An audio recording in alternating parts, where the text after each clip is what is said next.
Fala galera, a gente vai voltar às nossas aulas e a gente vai ter uma aula agora tanto teórica quanto prática, então é muito importante que a gente comece a definir com clareza, né, que a estatística computacional ela engloba tanto probabilidade aplicada quanto alguns pensamentos, tantas formas de variação, né? Então, eu acho importante a gente começar sempre colocando as coisas é, práticas do que a gente vai aprender, como e porquê, para que tal coisa serve, por que é importante ter definido média, é importante ter definido classe, é importante definir é, padrão, não deixar as coisas sem esclarecimento, né? Por exemplo, o aluno tem dúvida, vou perguntar pro professor o que está acontecendo, o que eu preciso é, aprender, né? Então, eu acho mais importante a gente tá sempre conversando sobre cada coisa, sobre o que o que cada parâmetro é importante, como a gente enxerga, né? Então, assim, é, a gente já viu algumas aulas e essas aulas a gente já aprendeu a navegar dentro do R, algumas funções, aplicar filtros. Então, a gente vai entrar para a parte teórica dentro da estatística, né? A gente já viu que é uma definição de probabilidade e tal e tudo mais, né? Então, este módulo tem como objetivo introduzir os conceitos fundamentais de probabilidade a partir de dados reais, diferentemente da probabilidade teórica, que parte de modelos ideais. Aqui trabalhamos com probabilidade empírica, construída a partir da observação dos dados, né? Ao utilizar eventos de uma partida de futebol, o aluno consegue visualizar de forma concreta como conceitos probabilísticos aparecem em situações reais de análise. Lembra que eu falei do Mirassol e tal? Então, veja bem, né? O objetivo da aula vai ser definir espaço amostral e eventos a partir de um banco de dados real, calcular probabilidades empíricas utilizando frequência relativa, interpretar probabilidades condicionais num contexto esportivo e avaliar independências entre eventos, definir e analisar variáveis aleatórias discretas, construir distribuições empíricas de probabilidade, né? Lembrando que esse banco de dados é o mesmo banco de dados que a gente já trabalhou na aula passada de filtros, né?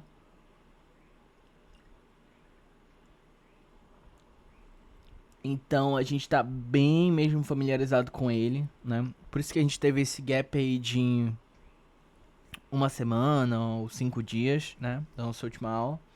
Que é justamente isso, para você se familiarizar, você pegar aquele evento, pegar o exemplo do Remo, pegar os outros 19 clubes de futebol e ficar trabalhando dentro dele, ficar buscando o que cada coisa é, como é que eu interpreto, né? Então a gente tem eventos de uma partida, né? A gente tem type name, team name, player name, shot outcome e pass outcome, né? Que é basicamente o resultado do que um chute e um passe deu, né? Este banco permite a aplicação direta dos conceitos de probabilidade empírica, né? Beleza.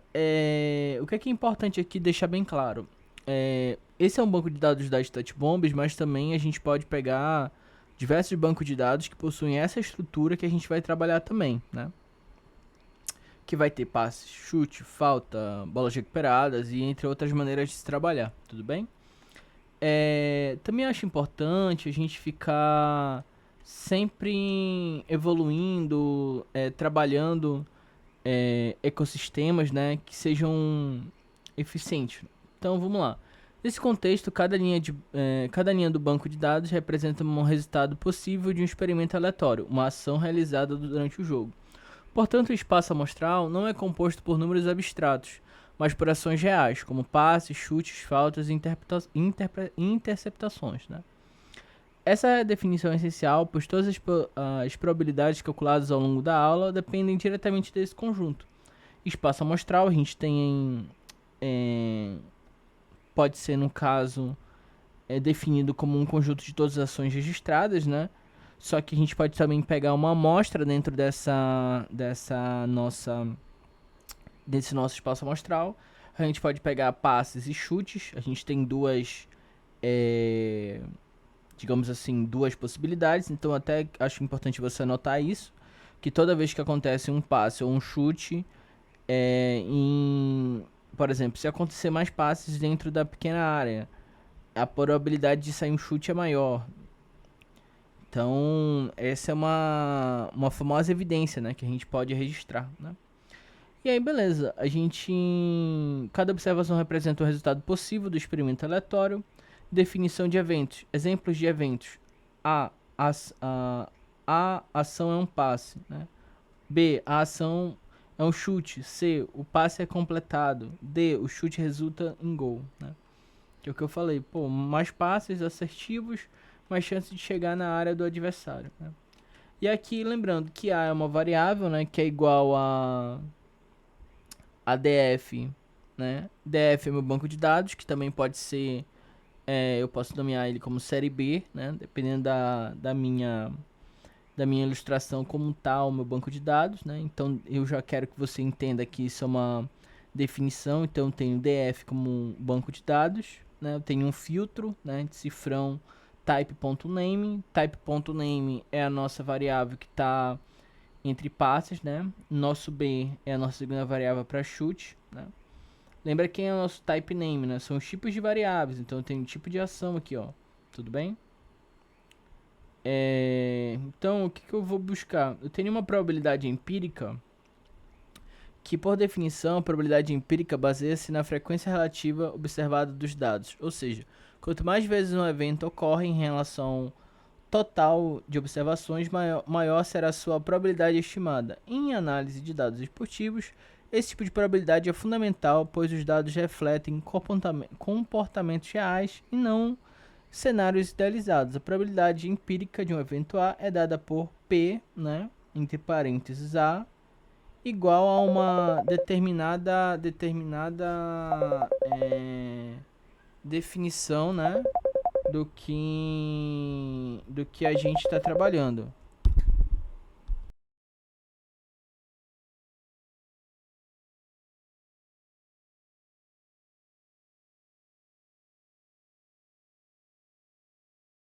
Então, por definição, o que a gente pode fazer? Que a probabilidade empírica baseia-se na frequência relativa, né? Então, da observação dos dados. Lembrando que frequência é uma variação, né? Então, por exemplo, se eu tenho uma variação entre todo o meu banco, né? E esse banco ele está diretamente ligado a uma ação, então percebe que nem sempre é uma distribuição igual, ela é uma distribuição que oscila. Então, nem todo mundo faz um gol todos os jogos, né? Tem jogo que não vai fazer, nem todo mundo faz 2 gols, nem todo mundo dá 3 chutes, entendeu? E aí quando a gente vai ver isso na prática, né? Então, por exemplo, eu tenho aqui um P de passe, né? Que é o meu passe, eu tenho a média, né, dos meus passes. E eu tenho um filtro, né, dentro da minha definição, que a probabilidade de acerto de um passe é 0,28% ou 28%, né? De probabilidade desse passe acontecer e esse passe ser assertivo, né? Então, dentro da nossa estrutura, é muito comum usar essa definição, né? Bom, esse resultado indica o peso dos passes na dinâmica da partida. Valores altos sugerem jogos mais construídos e com maior circulação de bola, enquanto valores mais baixos podem indicar partidas mais diretas. Interpretação, né? A proporção de ações do jogo que foram passes, né? Como definição clara. E aí, cara, o que isso é importante? Lembrando que esses dados são dados reais, né? São dados do banco de dados da série B. Então, o que a gente entende como definição, né? Eu acho importante entender que uma probabilidade dessa baixa, como 28%, né? 28,21, é basicamente uma definição do que todos os passes ocasionaram, né? Então, por exemplo, poxa, se eu tô na minha média, né, de 28% de acerto de passes, né? E, e em que momento eu mais acerto passes, né? Será onde é que eu... Isso poderia até ser um estudo, até um relatório que a gente poderia fazer, que é verificar onde os passes mais ocorrem, onde os passes são mais efetivos, o que deixa a desejar, né? Então, a maneira como a gente vai trabalhar, né, essas informações pode ser bastante clara, né?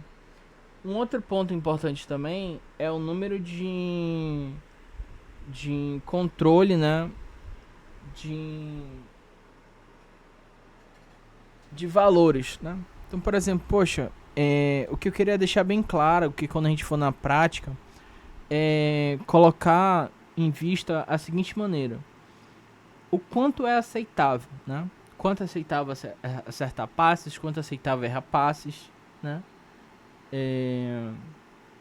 E aí a gente vem para a mesma coisa de probabilidade de chute, né? A mesma definição. Eu tenho um P, né? Underline chute, que é o nome da minha variável, poderia ser só chute ou P chute, né? Igual a média do meu banco de dados, um cifrão que ele vai filtrar a variável desejada, que vai ser type name, né?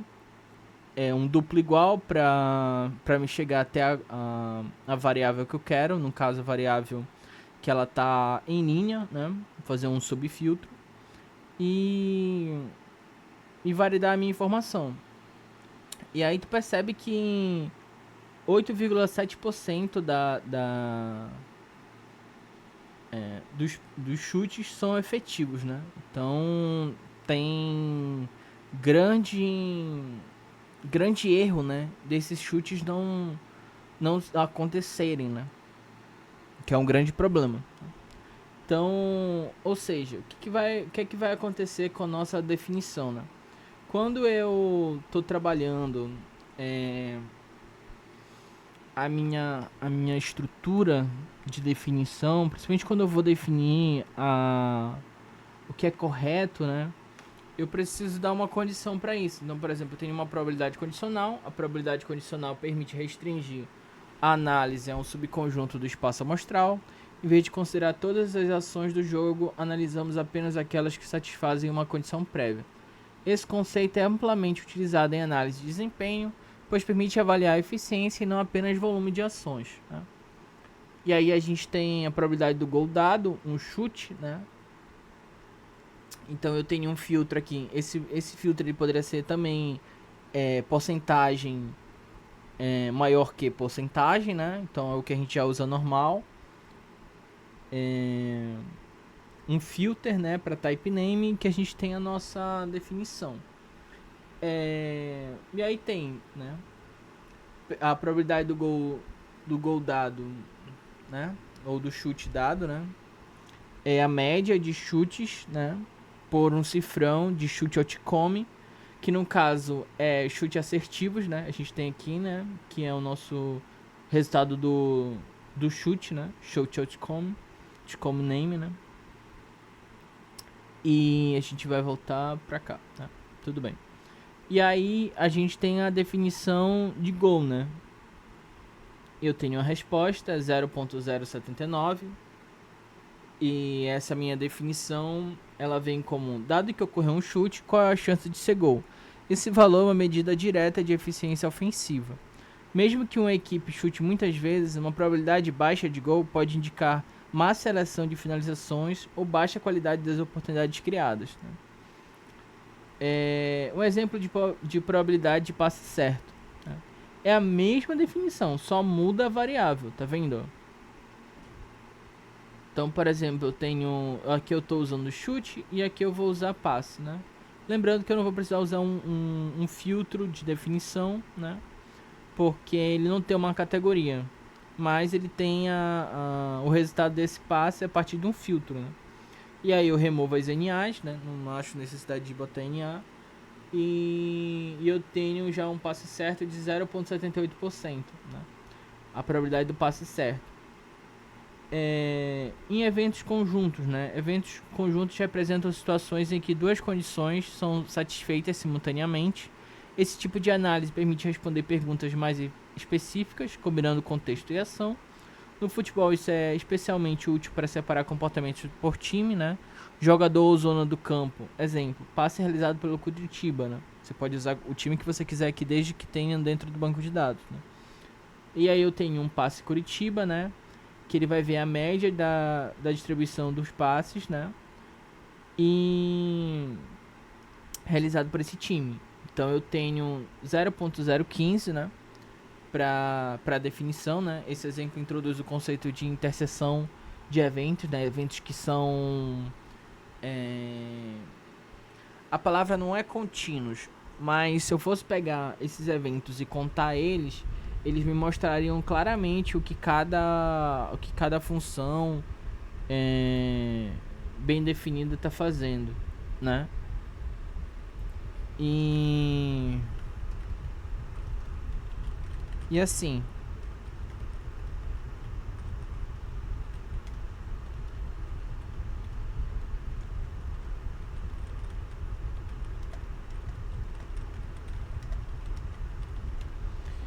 assim, eu acho importante você primeiro aprender isso, entender esses conceitos, ter esse primeiro impacto para poder sim enxergar lá na frente maneiras de se trabalhar, né? E aí qual é a diferença entre eventos conjuntos e independência de eventos, né? E aí a gente vai ter análise de independência, busca entender se a recorrência ou a ocorrência, desculpa, de um evento influenciar outro, né? Caso sejam independentes, conhecer um evento não fornece informação adicional sobre o outro. No contexto esportivo, raramente os eventos são completamente independentes, o que torna essa análise particularmente importante, né? Ser chute é independente do time. Então, por exemplo, se tem um chute independente do time, acontece a definição, né? E aí, dentro da minha definição, o que